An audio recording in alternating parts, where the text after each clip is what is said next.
Dear students, welcome to my YouTube channel Biology by Deepak Nain.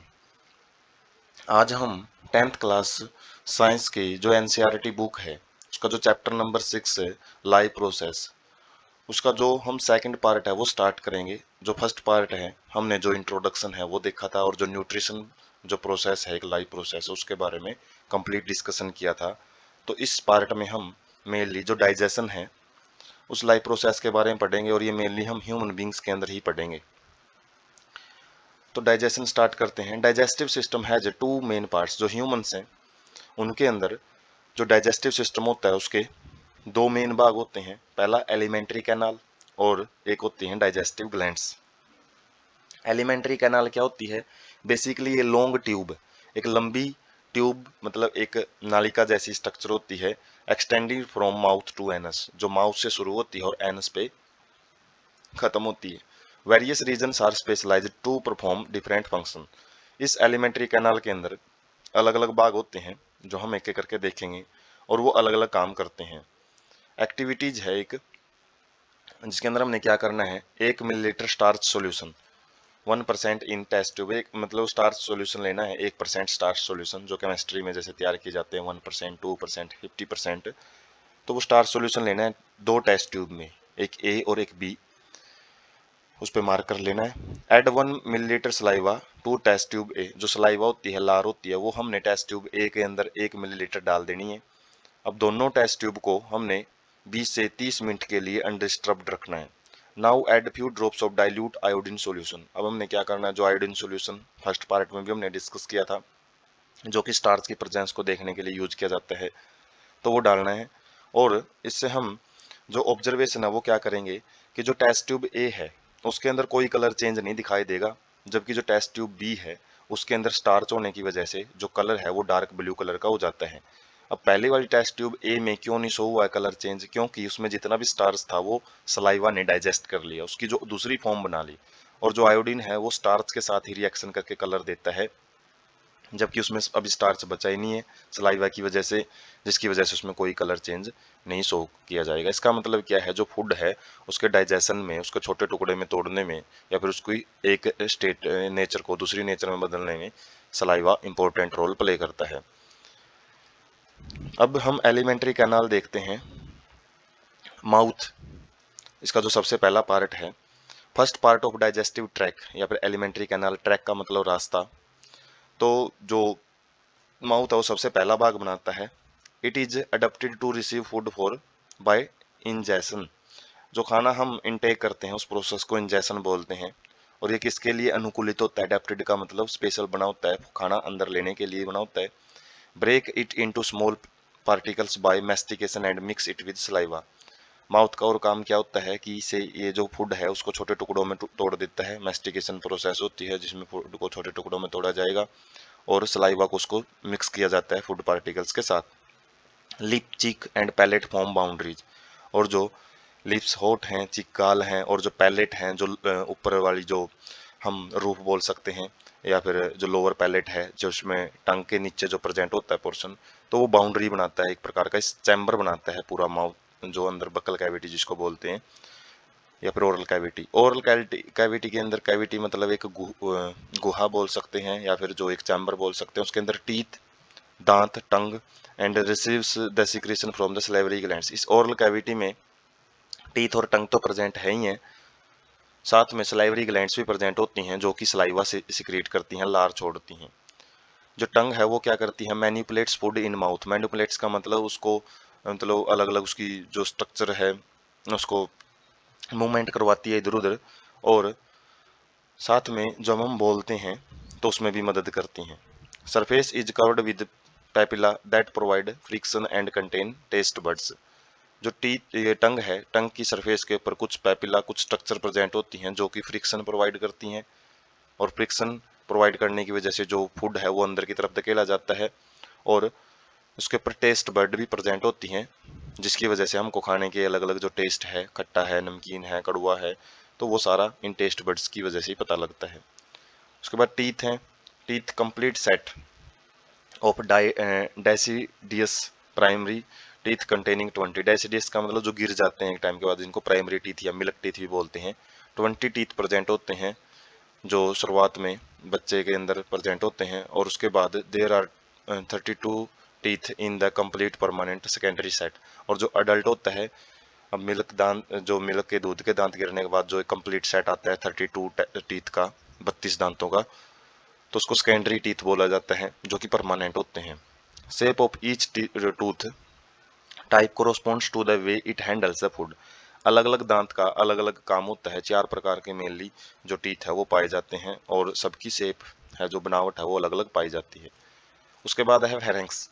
Pharynx common chamber होता है किसके लिए? Food and air passage के लिए। जो हम सांस लेते हैं और जो हम खाना खाते हैं, तो वो एक जगह पे जाके मिल जाते हैं, मतलब उन दोनों का जो ट्यूब है वो एक जगह पे मिल जाती हैं, जिसको फेरेंक्स बोलते हैं। और यहीं पे एक अल्वा प्रेजेंट होता है, is elevated to prevent food from entering nasopharynx. तो नेसोफेरेंक्स मतलब जो नेजल चैम्बर होता है, नाक वाला चैम्बर होता है, उसके हिस्से में जो फेरेंक्स का भाग होता है उसको नेजोफेरेंक्स बोलते हैं। उसके अंदर फूड को जाने से रोकता है जो अल्वा प्रेजेंट होता है। Epiglottis drop downward to prevent food from entering larynx and trachea. जो विंड पाइप होती है उसके अंदर जो फूड जब हम निगलते हैं तो उसको जाने से रोकने का काम एपिग्लोटिस का होता है। एक ढक्कन जैसी स्ट्रक्चर होती है। Peristaltic movement propels the food from pharynx to the oesophagus. Peristaltic movement ये पूरी एलिमेंट्री कैनाल में चलती हैं, जो कि फूड पार्टिकल्स जो हमने लिए हैं उनको आगे की आगे धकेलने का काम करती हैं। तो जो ओरल कैविटी है, बक्कल कैविटी है, उसका हम एक पिक यहाँ से देख सकते हैं। यह लिप्स हैं, ये पैलेट है, अपर पैलेट, इसको लोअर पैलेट बोलते हैं, टंग है उसके ऊपर, और ये साइड में चीक है। तो ये बाउंड्री बनाते हैं। उसके बाद ये जब माउथ ओपन करते हैं तो एक जो अल्वा है वो प्रेजेंट होता है, जो कि नेजोफेरेंक्स में फूड पार्टिकल को जाने से रोकता है।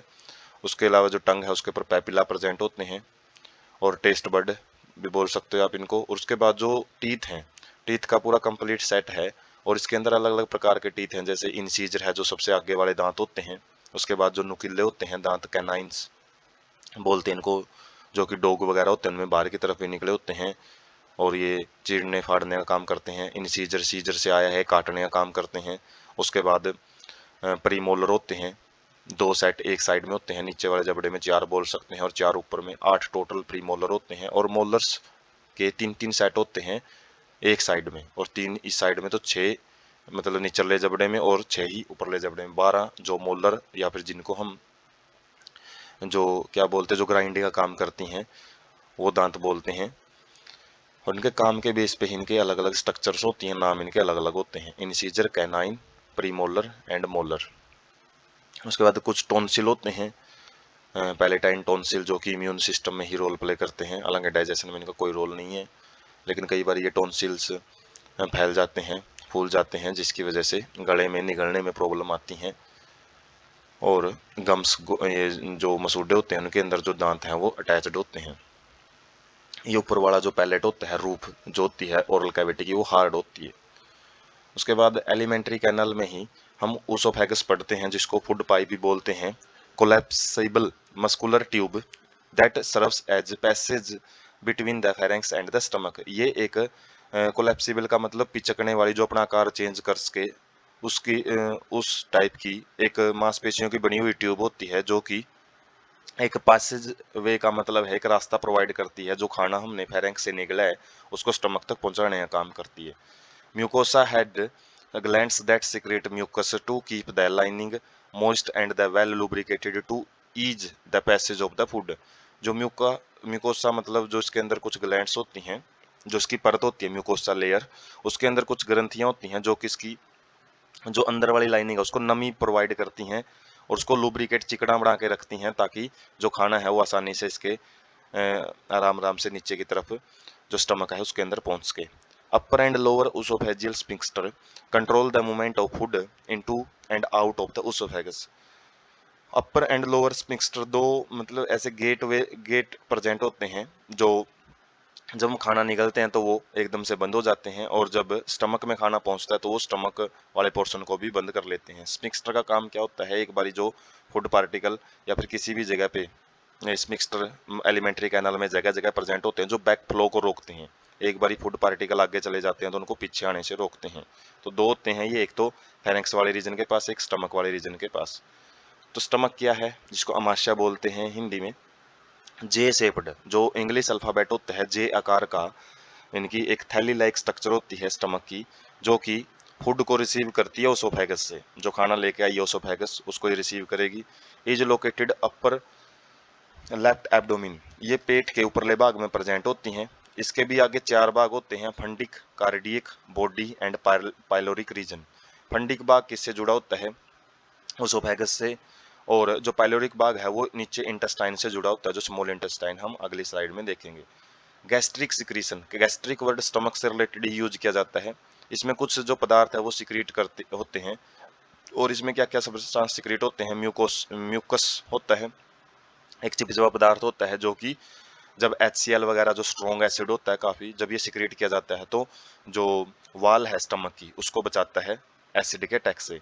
And gastric juice by 4 different types of cell, gastric juice मतलब जो अलग अलग प्रकार के एंजाइम होते हैं वो अलग अलग सेल से सिक्रीट किए जाते हैं, जो कि प्रोटीन के डाइजेशन में मेन रोल प्ले करती हैं। Mucus cells, parietal cells, chief cells and endocrine cells, ये सेल्स ही होती है। म्यूकस सेल म्यूकस रिलीज करती हैं, पैरिटल सेल्स और जो होती हैं वो HCl रिलीज करती हैं, चीफ सेल्स और जो एंडोक्राइन कुछ सेल्स होती हैं जो हार्मोन सिक्रीट करती हैं। चीफ सेल्स ये गैस्ट्रिक जूस को सिक्रीट करती हैं। हार्मोन का भी रोल होता है हालांकि यहाँ पे, जो कि एक्टिविटी को कंट्रोल करता है, कब कौन सा जो एंजाइम है वो सिक्रीट करवाना है। उसके बाद एलिमेंट्री कैनाल में ही इससे आगे वाला भाग है जो स्मॉल इंटेस्टाइन है वो देखते हैं। स्मॉल इंटेस्टाइन 6 मीटर लंबी ट्यूब होती है, जो कि स्टमक से लार्ज इंटेस्टाइन तक जाके मिलती है। लीवर, गाल ब्लैडर, पैनक्रियाज, ये हालांकि इसमें नहीं आते हैं। इनकी जो सिक्रीशन है, ये तो अलग अलग जो ग्रंथियां हैं वो होती हैं, जो हम अगली स्लाइड में देखेंगे जब डाइजेस्टिव ग्लैंड पढ़ेंगे। तो वो अलग अलग सब्सटेंस जो रिलीज करती हैं वो स्मॉल इंटेस्टाइन में आके ही मिलता है। इसके 3 भाग होते हैं स्मॉल इंटेस्टाइन के, ड्यूडेनम, जेजुनम, इलियम। और इनका काम क्या होता है, secrete mucus, peptidase, sucrase, maltase, lactase, lipase और एंटेरोकाइनेज, ये सारे इंजाइम हैं। और ये इंजाइम क्या करते हैं, जो फूड होता है हमारा उसको जब बड़ी फास्ट ढंग से उसको छोटे टुकड़ों में तोड़ने का काम करते हैं। और एंजाइम का रोल हम इस बात से समझ सकते हैं कि यदि हमारे बॉडी में एंजाइम ना होते तो हमको एक सिंगल मील है जो हम एक टाइम का खाना खाते हैं उसको पचाने में लगभग 50 साल का टाइम लग सकता था। और जो एंजाइम्स अलग अलग जो इनका काम क्या होता है, जो भी डाइजेशन की प्रोसेस उसको फास्ट करना, कुछ ही चंद घंटों में काम कर देते हैं, कुछ जो कई सालों का काम होता है। अब जो और उनका जो फंक्शन आगे हम टेबल में देखेंगे कौन क्या काम करता है। Absorptive surface area of the small intestine is increased by villi, ये villi finger like structure present होती हैं स्मॉल इंटेस्टाइन में, जो कि उसका जो सरफेस एरिया है एब्जॉर्प्शन का, जितना भी खाना पचना है, डाइजेशन है उसका, वो कंप्लीट हो जाता है यहाँ पे आके, और उसको फिर पचाया जाता है, मतलब उसको हजम किया जाता है, मतलब एब्जॉर्ब किया जाता है किसके द्वारा, इन विलाई और माइक्रोविलाई के द्वारा। Finish process of digestion absorbs nutrients and passes residue on to the large intestine, यहाँ पे आके जो डाइजेशन है वो कंप्लीट हो जाता है, जो भी न्यूट्रिएंट्स उनको अवशोषित कर लिया जाता है, और जो बचा हुआ भाग है वो लार्ज इंटेस्टाइन में भेज दिया जाता है। और जो लार्ज इंटेस्टाइन है उसका डायमीटर लार्ज होता है, ना कि लेंथ लार्ज होती है। लेंथ तो काफी छोटी होती है स्मॉल इंटेस्टाइन से। Begins where ileum enters large intestine and ends to the anus, ये कहाँ से शुरू होती है, जब ये इलियम लास्ट पार्ट था स्मॉल इंटेस्टाइन का वो इसके अंदर आके जुड़ती है, और खत्म कहाँ पे होती है, एनस पे जाके खत्म होती है। इसके भाग होते हैं colon, rectum and anal canal. Canal 3 भाग होते हैं मेनली। कोलोन के आगे 3 भाग और होते हैं, ट्रांसवर्स कोलोन, असेंडिंग और descending colon. Mucosa has not any villi, इसके अंदर जो म्यूकोसा एक लेयर है उसके अंदर कोई भी विलाई नहीं होती, क्योंकि एब्जॉर्प्शन का काम नहीं होता यहाँ पे। एब्जॉर्प्शन थोड़ा बहुत वाटर का और कुछ इलेक्ट्रोलाइट्स कुछ आयन होते हैं उनका, और मेन काम तो फेसिज होते हैं जो अनडाइजेस्टेड फूड होते हैं उनको बाहर निकालने का होता है। उसके बाद रेक्टम और एनसी क्या होते हैं, rectum continues from sigmoid colon to the anal canal and has a thick muscular layer. तो रेक्टम क्या होता है, ये भी लार्ज इंटेस्टाइन का ही एक भाग माना जाता है, जो कि सिग्मोइड कोलोन से शुरू होता है और एनल कैनल के बीच में प्रेजेंट होता है, और ये थिक मस्कुलर लेयर होती है। क्योंकि ये कॉन्ट्रैक्शन का काम भी करती है, जो कि फीकल मैटर को बाहर रिमूव करने में मदद करती है। Last 2 to 3 centimetre of digestive tract is anal canal. Last का जो 2 से 3 सेंटीमीटर का भाग होता है एलिमेंट्री कैनल का, उसको एनल कैनाल बोलते हैं। Which open to outside at anus, जो कि बाहर की तरफ एनस के जरिए खुलती है। Internal and external anal sphincter, sphincter present होते हैं एनल रीजन में। Are under involuntary control which regulates opening and closing of anus, जिनका हमारी इच्छा पे कोई कंट्रोल नहीं होता, जो एक्सटर्नल और इंटरनल होते हैं। अनैच्छिक कंट्रोल बोलते हैं उनको, जो कि ओपनिंग एंड क्लोजिंग है जो एनस की, उसको कंट्रोल करते हैं। खासकर जो इंटरनल होते हैं उनके ऊपर कंट्रोल नहीं होता, एक्सटर्नल के ऊपर थोड़ा बहुत वॉलेंट्री कंट्रोल देखा जाता है एनल रीजन के अंदर। उसके बाद जो ये फिंगर लाइक स्ट्रक्चर है विलाई, वो हम देख सकते हैं। ये एक विलाई है, ये नेक्स्ट विलाई है, और इस विलाई के ऊपर भी कुछ बारीक बारीक स्ट्रक्चर प्रेजेंट होती है जिनको माइक्रो विलाई बोलते हैं। ये एब्जॉर्प्शन एरिया है वो फूड का या फिर सरफेस का हम बोल सकते हैं स्मॉल इंटेस्टाइन की, उसको बढ़ाने का काम करती हैं। उसके बाद जो एक अंदर का व्यू है हम ह्यूमन बॉडी का, वो देख सकते हैं। जैसे ये यहाँ पे ट्रैकिया है, और ट्रैकिया के साथ साथ में एक फूड पाइप वो जलती है। ये लंग्स हैं, हालांकि यहाँ पे कोई उनका रोल नहीं है, उसमें हम रेस्पिरेटरी सिस्टम में पढ़ेंगे।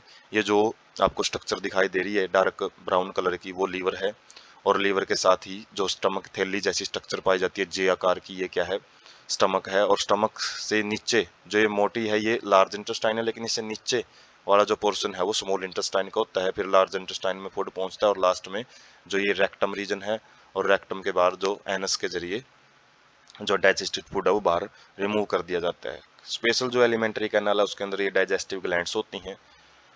माउथ वाला रीजन हमने देखा था, माउथ वैसे ओपनिंग होती है, लेकिन ये जो अंदर वाला चैम्बर होता है उसको ओरल कैविटी या बक्कल कैविटी बोलते हैं। ये ओसोफेगस होती है एक ट्यूब, जो कि स्टमक के साथ जुड़ती है फेरेंक्स को, और स्टमक जो रीजन है जे शेप्ड थैली होती है एक।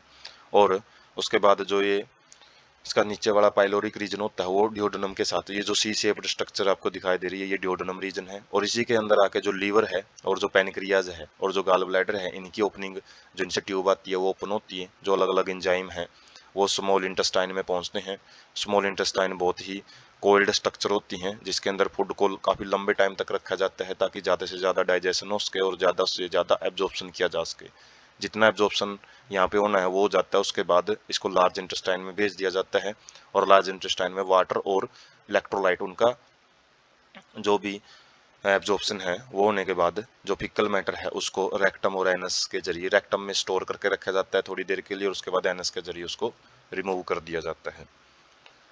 उसके बाद डाइजेस्टिव ग्लैंड्स हैं, जो ग्रंथियां हैं, अलग अलग जो सब्सटेंस सीक्रेट होते हैं पूरी एलिमेंट्री कैनाल में, जो कि फूड को एब्जॉर्ब या डाइजेस्ट करने में मदद करते हैं। वो कौन कौन सी हैं? सबसे पहले सैलिवरी ग्लैंड्स हैं, 4 पेयर हैं। पहले ये 3 पेयर होते थे, लेकिन एक पेयर ये अभी ट्यूबोरियल ग्लैंड है, जो ये अभी थोड़े टाइम पहले ही खोजी गई ग्लैंड्स हैं। तो ज़्यादातर जगह पे आपको 3 पेयर दिखाई देते हैं इसके। तो जो अलग अलग ग्लैंड्स हैं वो कौन सी हैं? पैरोटिड, सब मैंडिबुलर, सब लिंगुअल। लिंगुअल मतलब जीभ के नीचे प्रेजेंट होती है ये। मैंडिबुलर ये जबड़े में प्रेजेंट होती हैं, ऊपर वाले भाग में, ऊपर वाला जबड़ा होता है उसको मैंडिबल बोलते हैं। पैरोटिड ये हेड रीजन में प्रेजेंट होती है। ट्यूबोरियल ये जो नेजल चैम्बर होता है वहां से प्रेजेंट होती है। काम क्या होता है इनका? सलाइवा सिक्रीट करने का बक्कल कैविटी के अंदर, और जो कि फूड के साथ मिलके क्या करता है, जो भी मैस्टिकेशन प्रोसेस है उसके अंदर वो यूज किया जाता है। सलाइवा के अंदर वाटर होता है, म्यूकस होता है, और इंजाइम एमाइलेज होता है। एमाइलेज इंजाइम का काम हम देखेंगे, जो कि स्टार्च को तोड़ता है, किसमें? माल्टोज में, डाइसैकेराइड में तोड़ता है। तो फंक्शन क्या है सलाइवा के? ये नमी, मोशन का मतलब नमी प्रोवाइड करता है, लुब्रिकेट चिकना बना देता है फूड पार्टिकल को, ताकि उसको मैस्टिकेशन में और स्वेलोइंग निगलने में प्रॉब्लम ना आए। It begins the chemical digestion, और यहीं से ही जो अपना खाने का पाचन है वो शुरू हो जाता है। स्टार्च है जो भी फूड के अंदर, उसको तोड़ना शुरू कर देता है अमाइलेज इंजाइम। और ये अमाइलेज क्या कर देता है? पॉलीसैकेराइड होता है स्टार्च, एक काफी यूनिट का मिलकर बना होता है, उसको 2 यूनिट वाले कंपाउंड में तोड़ देता है, जिसको माल्टोज बोलते हैं। इसलिए बोलते हैं खाने को चबा चबा के खाना चाहिए, क्योंकि ज़्यादातर जो डाइजेशन है स्टार्च का वो माउथ से स्टार्ट हो जाता है। उसके बाद जो सेकंड डाइजेस्टिव ग्लैंड है वो लीवर है, और लीवर सबसे बड़ी ग्रंथि मानी जाती है पूरे शरीर में। और ये डायफ्राम मतलब जो एक ऐसा परत होती है डायफ्राम, जो कि रेस्पिरेटरी सिस्टम है, जो खासकर जो लंग्स हैं उसको नीचे वाले एब्डोमिन से अलग करती है, छाती वाले रीजन को पेट वाले रीजन से अलग करती है। उसके जस्ट नीचे ही पाया जाता है डायफ्राम के नीचे लीवर। ये दो मेजर लोब्स में डिवाइड होता है और टू स्मॉलर लोब्स, दो बड़े लोब होते हैं, दो छोटे लोब होते हैं इसके अंदर। और जो गाल ब्लैडर है वो क्या करता है, पियर शेप्ड सैक, एक नाशपाती जैसे आकार की थैली होती है, serves as a storage reservoir for the bile. Bile juice होता है जो भी लीवर सिक्रीट करता है उसको स्टोर करने का काम पियर शेप्ड थैली करती है। Bile is yellowish green fluid containing water. Bile की जो कंपोजिशन है वो बता रहे हैं कि जो येलो कलर का, येलो से ग्रीन कलर का मिलता है, जिसके अंदर वाटर होता है, बाइल साल्ट होते हैं, बाइल पिगमेंट मतलब अलग अलग रंग होते हैं, और जो कोलेस्ट्रॉल भी कुछ मात्रा में पाया जाता है। तो ये ज़्यादातर जो बाइल साल्ट है ये तो डाइजेशन ऑफ फैट में रोल प्ले करते हैं, मतलब डाइजेस्ट जो फैट होता है उसको छोटे छोटे टुकड़ों में तोड़ने का काम करते हैं, जिसको इमल्सिफिकेशन ऑफ फैट भी बोलते हैं।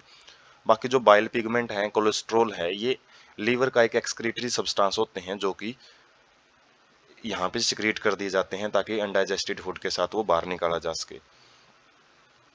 पैनक्रियाज क्या है, ये मिक्जोक्राइन या फिर हेट्रोक्राइन ग्लैंड होती है, एक ग्रंथि होती है जो कि दोनों काम करती है, इंजाइम भी छोड़ती है और हार्मोन भी छोड़ती है। जो इंजाइम है पैनक्रियाटिक इंजाइम, इसके अंदर amylase, trypsin, peptidase and lipase, ये प्रकार के इंजाइम इसके अंदर पाए जाते हैं। इनका फंक्शन हम एक टेबल में देखेंगे। तो जो हम पीक है वो देख सकते हैं, यहाँ पे पैरोटिड ग्लैंड प्रेजेंट है, जो कान वाला रीजन है इसके जस्ट नीचे की तरफ।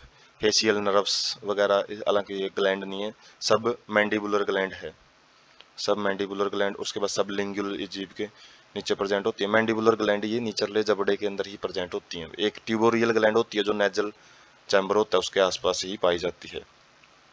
उसके बाद है ये पैनक्रियाज, और पैनक्रियाज का हेड रीजन है, नेक रीजन है, बॉडी है और टेल है। ये कहाँ पे पाया जाएगा, जो सी टाइप डिओडनम पार्ट था वहां पे पाया जाता है। उसके बाद ये है लीवर, जो सबसे बड़ी ग्रंथि माना जाता है, और यहाँ पे इसका एक लार्ज लोब होता है, एक स्मॉल लोब होता है, और इसके अंदर जो एक गाल ब्लैडर होता है जो कि बाइल जूस को थोड़े टाइम के लिए स्टोर करने का काम करता है। और उसके बाद एक इसकी अलग से ट्यूब जाती है और एक लीवर से ट्यूब निकलती है जो कि एक कॉमन बाइल डक्ट बनाती है। और ये जो बाइल डक्ट है ये पैनक्रियाटिक डक्ट के साथ जाके ही लार्ज इंटेस्टाइन है उसके अंदर जाके ओपन होती है। ये स्मॉल इंटेस्टाइन का डिओडनम पार्ट है उसके अंदर जाके ओपन होती है। उसके बाद डाइजेशन ऑफ फूड, फूड का जो डाइजेशन है वो हम टेबल से समझेंगे अलग अलग भाग में। जैसे ओरल कैविटी, उसमें क्या किया जाता है, स्टमक है, स्मॉल इंटेस्टाइन है, और स्मॉल इंटेस्टाइन की एपिथेलियम है, ब्रश बॉर्डर एपिथेलियम बोलते हैं। कुछ जैसे ब्रश होते हैं, ब्रश के ऊपर जो ब्रिसल होते हैं, छोटे छोटे हेयर होते हैं, उस जैसी स्ट्रक्चर होती है ये एपिथेलियम ऑफ स्मॉल इंटेस्टाइन। ये ल्यूमन है, ल्यूमन मतलब अंदर वाला जो भाग है। तो कार्बोहाइड्रेट का डाइजेशन कहाँ पे होता है, प्रोटीन का, न्यूक्लिक एसिड का, और जो फैट है उसका डाइजेशन यहाँ पे अलग अलग पोर्शन में दे रखा है। तो यहाँ पे हम देख सकते हैं जो माउथ है, माउथ में जो पॉलीसैकेराइड होते हैं जैसे स्टार्च है, ग्लाइकोजन है, ये ग्लूकोज के बने हुए पॉलीमर होते हैं। पॉलीमर मतलब जो छोटी छोटी यूनिट से मिलकर बने। तो सलाइवरी माइलेज उसको छोटे टुकड़ों में स्मॉलर पॉलीसैकेराइड में या फिर डाइसैकेराइड में तोड़ता है, जैसे माल्टोज होता है एक। अब जब प्रोटीन का डाइजेशन कहाँ से शुरू होता है, जब वो हमारा फूड है स्टमक में पहुंचता है। जो पेप्सिन है, गैस्ट्रिक जूस होता है एक प्रकार का, वो प्रोटीन्स को स्मॉल पॉलीपेप्टाइड में तोड़ देता है। और जो पॉलीसैकेराइड्स हैं उनको साथ में कौन तोड़ता है, पैनक्रिएटिक एंजाइम भी होते हैं जैसे माइलेज है, वो माल्टोज में और अदर डाइसैकेराइड में तोड़ देता है। जबकि जो प्रोटीन है वो स्टमक के अंदर स्मॉल पॉलीपेप्टाइड में तोड़ा गया था, उसको ट्रिप्सिन है, काइमोट्रिप्सिन है, ये सारे एंजाइम कहाँ से सिक्रीट होते हैं, पैनक्रियाटिक जूस ही होते हैं ये, जो कि स्मॉलर पॉलीपेप्टाइड में तोड़ देते हैं। और उसके बाद अमाइनो पेप्टाइडेज और कार्बोक्सी पेप्टाइडेज ये इसको अमाइनो एसिड में तोड़ देते हैं, क्योंकि अमाइनो एसिड छोटी से छोटी यूनिट होती हैं प्रोटीन की, तो उनको छोटी यूनिट्स में तोड़ दिया जाता है कॉम्प्लेक्स सब्सटेंस को सिंपल सब्सटेंस में। और जो डीएनए है, आरएनए है, उनको भी स्मॉल इंटेस्टाइन में न्यूक्लियेजिज, जो स्मॉल इंटेस्टाइन का एंजाइम है उसको न्यूक्लियोटाइड में तोड़ा जाता है, न्यूक्लियोटाइड से न्यूक्लियोसाइड में, और न्यूक्लियोसाइड से फिर नाइट्रोजीनियस बेसिस होते हैं, जो अलग अलग कंपोनेंट होते हैं जो एक इसको आरएनए या डीएनए को बनाने का काम करते हैं। जेनेटिक मटेरियल होते हैं, हालांकि सेल के अंदर प्रेजेंट होते हैं। जो फैट है, फैट का डाइजेशन बाइल साल्ट करते हैं, पहले तो इमल्सिफिकेशन करते हैं, उसको छोटे टुकड़ों में तोड़ते हैं और छोटे टुकड़ों वाले फैट को लाइपेज के द्वारा ग्लिसरॉल, फैटी एसिड और ग्लिसराइड्स में तोड़ दिया जाता है। बाकी जो बचा कुचा डाइजेशन है वो और एपिथेलियम, ब्रश बॉर्डर एपिथेलियम में पूरा हो जाता है। जैसे डाइसैकेराइड होते हैं, डाइसैकेराइडाइजेज, ये इंजाइम होते हैं जो मोनोसैकेराइड में तोड़ देते हैं, जैसे ग्लूकोज, फ्रक्टोज, लैक्टोज, ये सारे मोनोसैकेराइड ही होते हैं। और जो स्मॉल पेप्टाइडेज हैं, प्रोटीन्स हैं, उनको डाईपेप्टाइडेज की मदद से बिल्कुल सिंपल अमाइनो एसिड में तोड़ दिया जाता है, जो ऊपर बच जाते हैं उनको। और ये जो नाइट्रोजीनियस बेसिस वगैरह हैं, इनको भी इसी रीजन में आके, पहले ये रीजन आता है स्मॉल इंटेस्टाइन का, उसके बाद जो ब्रश बॉर्डर जो लेयर होती है स्मॉल इंटेस्टाइन की, जहां से उनको एब्जॉर्ब करना है, तो वहां पे उनको और छोटे टुकड़ों में ब्रेक कर दिया जाता है। उसके बाद है मेजर डाइजेस्टिव एंजाइम जो हमने देखे हैं, उनको हम देख लेते हैं। जो कार्बोहाइड्रेट है उसको डाइजेस्ट करने वाले सलाइवरी अमाइलेज होता है, पैनक्रिएटिक अमाइलेज होता है, पैनक्रिया छोड़ता है, जो सलाइवा छोड़ती हैं, होते दोनों अमाइलेज ही हैं। और ये क्या करते हैं, सिक्रीट कहाँ से होता है, सलाइवरी अमाइलेज सलाइवरी ग्लैंड से, और ये माउथ के अंदर प्रेजेंट होता है। जबकि जो पैनक्रियाज अपनी सिक्रीशन स्मॉल इंटेस्टाइन में छोड़ती हैं। माल्टेजीज हैं, ये स्मॉल इंटेस्टाइन छोड़ता है, और छोड़ता कौन है, ये भी मतलब ये प्रोड्यूस कहाँ पे होता है, स्मॉल इंटेस्टाइन में, और प्रोड्यूस करने वाला भी स्मॉल इंटेस्टाइन ही होता है। प्रोटीन का डाइजेशन पेप्सिन करता है, जो कि गैस्ट्रिक ग्लैंड में सिक्रेट किया जाता है, और ये स्टमक में प्रेजेंट होती हैं। ट्रिप्सिन भी प्रोटीन के डाइजेशन में मदद करता है, जो पैनक्रिया जो छोड़ती हैं स्मॉल इंटेस्टाइन में। और पेप्टाइडेज ये स्मॉल इंटेस्टाइन छोड़ती है, किसके अंदर, स्मॉल इंटेस्टाइन में ही। न्यूक्लिक एसिड डाइजेशन में न्यूक्लिएज और न्यूक्लियोसाइडेज होते हैं, जो कि पैनक्रियाज के द्वारा सिक्रेट किए जाते हैं। और ये पैनक्रियाज की जो सिक्रीशन है वो स्मॉल इंटेस्टाइन के अंदर छोड़ी जाती हैं। उसके बाद फैट का डाइजेशन है, लाइपेज सिक्रीट करता है पैनक्रियाज के द्वारा, और ये स्मॉल इंटेस्टाइन के अंदर ही सिक्रीट किए जाते हैं। तो इस प्रकार से हम देख सकते हैं अलग अलग जो एंजाइम है किस प्रकार से रोल प्ले करते हैं अलग अलग फूड के कंपोनेंट को तोड़ने में। उसके बाद एक टॉपिक होता है डेंटल कैरीज या फिर टूथ डीके, दांतों का खराब होना। तो क्या होता है, ये cause gradual softening of enamel and dentine, जो हमारे दांतों के ऊपर मजबूत लेयर होती हैं, उनको एक डेंटाइन लेयर होती है और डेंटाइन के ऊपर एनामल लेयर होती है। एनामल लेयर सबसे मजबूत लेयर मानी जाती है, और इस ये लेयर यदि आराम आराम से नरम होती रहती है, मतलब खराब होती रहती है, तो उससे क्या होएगा, जो बैक्टीरियल इन्फेक्शन है, बैक्टीरियल सेल हैं, वो फूड पार्टिकल के साथ दांतों के साथ चिपकने शुरू हो जाते हैं जब हम खाना खाते हैं, और वो डेंटल प्लेक बनाता है, जो एक परत सी चढ़ जाती है दांतों के ऊपर ब्लैक कलर की। और saliva can not reach tooth surface to neutralise the acid, जो बैक्टीरिया है फिर जो खाना फूड पार्टिकल के साथ मिलके जो एसिड है, जब ये खाते हैं तो एसिड प्रोड्यूस करते हैं। हालांकि जो सलाइवा है उसके अंदर बेसिक नेचर होती है थोड़ी बहुत, और वो बेसिक नेचर न्यूट्रलाइज कर सकती है इनको, लेकिन पल्प के अंदर होने की वजह से, प्लेक के अंदर होने की वजह से उस एसिड को न्यूट्रलाइज नहीं किया जाता है, और जिसकी वजह से bacteria produce acid that soften और डीमिनरलाइज एनामल। जो ये एसिड होते हैं ये एनामल लेयर को डीमिनरलाइज का मतलब उसको नरम करते रहते हैं, उससे मिनरल निकालते रहते हैं। Brushing teeth after eating removes plaque before bacteria produce acid. जब हम दांत साफ करते हैं, ब्रश करते हैं, तो इससे जो प्लेक होता है जो ब्राउन कलर का होता है, ये ब्लैक कलर के को टार बोलते हैं। टार जो लंबे टाइम तक यदि दांत सफाई नहीं होती है तो वो और जमना शुरू हो जाता है, तो ये प्लेक है, ये ब्रशिंग टीथ से ही हट जाता है। इफ अनट्रीटेड, यदि हम इसको ज़्यादा ध्यान नहीं देते हैं, तो माइक्रो ऑर्गेनिजम्स हैं वो जैसे ये एनामल और डेंटाइन लेयर हटती है तो पल्प लेयर आ जाती है दांतों की, और वो बड़ी नरम लेयर होती है, तो वहाँ पे रहना शुरू कर देते हैं, और वहाँ पे इन्फेक्शन हो जाता है, इन्फ्लेमेशन जलन रहती है, और इन्फेक्शन होने की वजह से फिर वहाँ पे दांत का दर्द है वो शुरू हो जाता है। तो हम जो स्लो प्रोसेसिंग है टूथ डीके की वो देख सकते हैं। शुरुआत में नॉर्मल दांत है, उसके बाद स्टार्टिंग हो गई है यहाँ से, उसके बाद ये जहाँ पे बोल देते हैं दांत में जो कीड़ा लगना शुरू हो जाता है, दांत आराम आराम से डैमेज होता चला जाता है, और एक बार ये बिल्कुल कंप्लीटली डैमेज हो जाता है, फिर इसको निकलवाना ही पड़ता है।